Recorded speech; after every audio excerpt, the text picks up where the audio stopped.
Hola, bienvenidos al estudio de Romanos, capítulo 3. La gran pregunta es, ¿qué ventaja tiene el judío? El judío, que no está hablando de una persona, no, está hablando de una nación. Este es un tema que no es moral individual. Es qué ventaja tiene la nación judía, ¿no? De trasfondo étnico judío.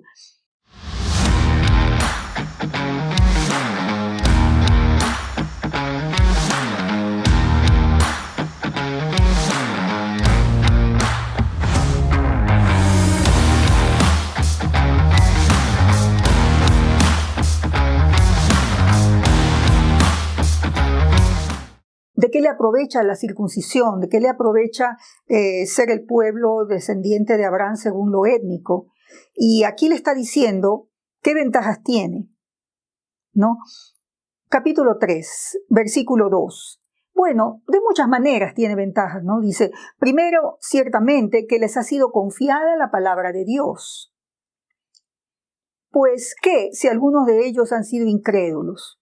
¿Su incredulidad habrá hecho nula la fidelidad de Dios? Miren que está tratando un tema interesante. Dice, el pueblo judío, los descendientes de Abraham, recibieron de Isaac, Jacob, en fin, a través de Moisés, recibieron la Torá, recibieron las reglas, los términos del pacto, y dice, bueno, si algunos fallaron o si los israelitas fallaron y fracasaron, porque la historia nos dice, primera de Crónicas, segunda de Crónicas, que estaban en exilio, habían quebrantado el pacto con Dios. Versículo 4.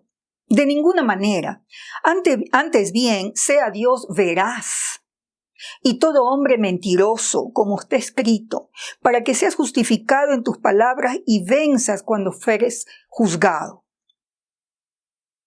Si nuestra injusticia hace resaltar la justicia de Dios, ¿qué diremos?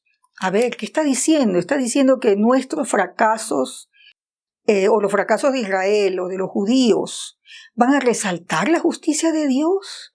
Oh, esto es muy interesante. Versículo 5. ¿Qué diremos?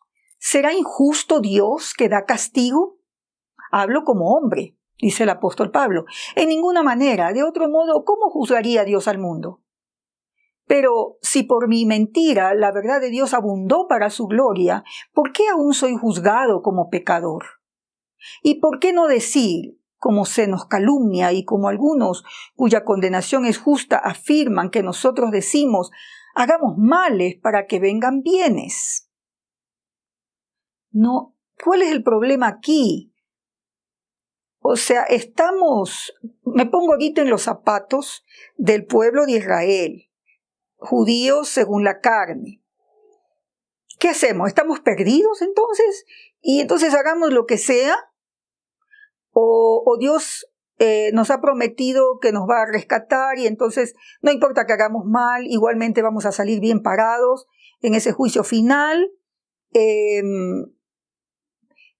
Entonces, y si Dios nos castiga, es que Dios es injusto porque nos prometió que nos iba a hacer un nuevo pueblo y que íbamos a ser de bendición a las naciones de la tierra y entonces Dios es injusto. O sea, esto es un enredo y eso es lo que estamos viendo aquí en el capítulo 3. ¿Qué pues? ¿Somos nosotros mejores que ellos? Los gentiles, ¿no? La pregunta es, ¿será que los gentiles somos mejores que los judíos? Bueno, aquí dice, en ninguna manera, pues ya hemos acusado a judíos y a gentiles que todos están bajo pecado. O sea, este es el problema de la humanidad desde Génesis 3, ¿no? La caída. Y lo sigue describiendo con varias referencias que las conocemos bien. Como está escrito, no hay justo, no hay uno, no hay quien entienda, no hay quien busque a Dios. Todos se desviaron. No hay temor delante de Dios. ¿Cuál es la sorpresa de esta sección? Es cuando los judíos dicen, ¡hey, pero nosotros somos el pueblo de Dios! ¿Cómo nos van a poner en la misma canasta? No, versículo 19. Pero sabemos que todo lo que la ley dice, la Torá, lo dice a los que están bajo la Torá. para que toda boca se cierre y todo el mundo quede bajo el juicio de Dios. Porque dice, ya que por las obras de la ley, es decir, por las obras de la Torá, ningún ser humano será justificado delante de él. Porque por medio de la ley, de la Torá, es el conocimiento del pecado. ¿Ya? ¿Qué es lo que esto quiere decir? Que la Torá acusa a Israel.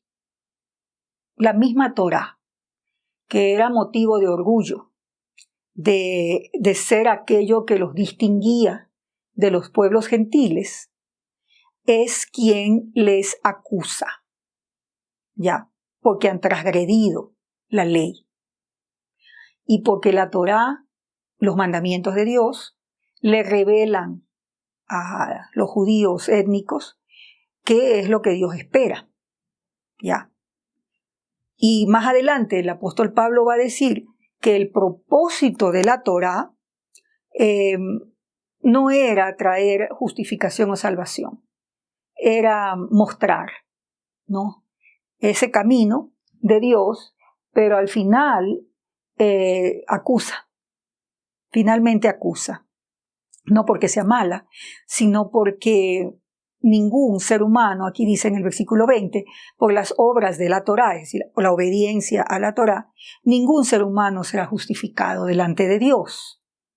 Y lo que va a argumentar el apóstol es que no es la obediencia a la Torá, sino que fe. Fe a este Dios de pacto, a este Dios fiel, que ha provisto un camino, una manera en la cual va a resolver o está resolviendo el problema del mal en el mundo. Y lo miramos en el siguiente versículo.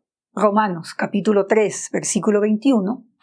Ahora, dice el apóstol Pablo, pero ahora, aparte de la Torá, se ha manifestado la justicia de Dios, testificada por la Torá y por los profetas.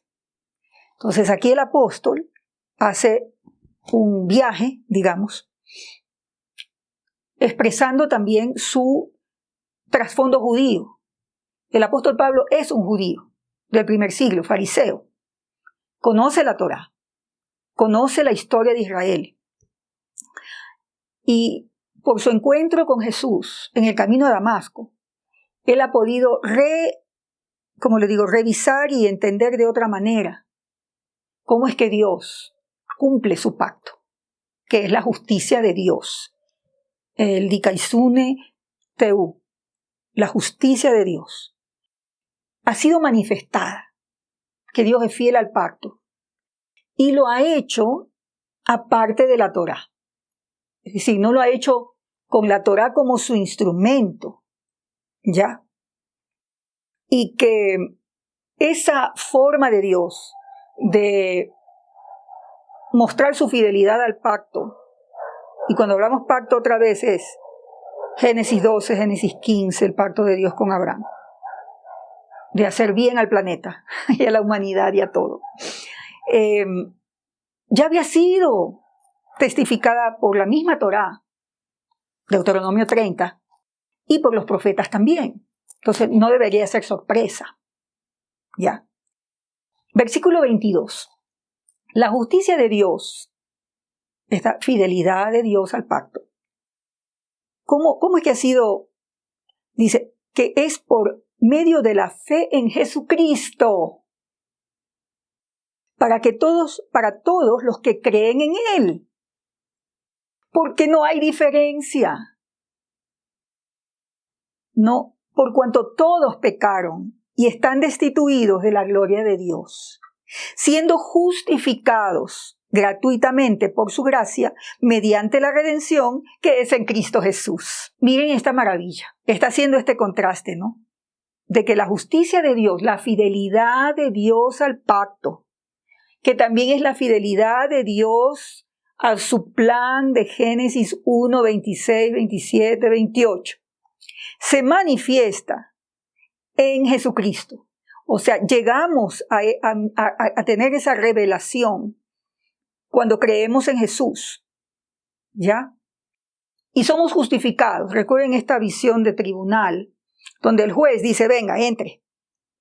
Entre, usted es parte de mi pueblo, usted es mi especial tesoro, ¿no? Usted es mi pueblo y yo soy su Dios, ¿no? Que son los términos del pacto. Es mediante la redención que es en Cristo Jesús. Jesús es la manera en la que somos reconciliados con Dios y hechos parte de su pueblo. Y luego sigue describiendo esto. Ya, hasta ahí llegamos hoy. Pero quiero invitarte a que tú abras tu corazón para conocer a Jesús. ¿Quién es este Jesús? ¿Quién es este Jesús a quien amamos y a quien seguimos? Y que además fue obediente hasta la muerte y muerte de cruz. Y se levantó de los muertos y vive y te ama y me ama a mí.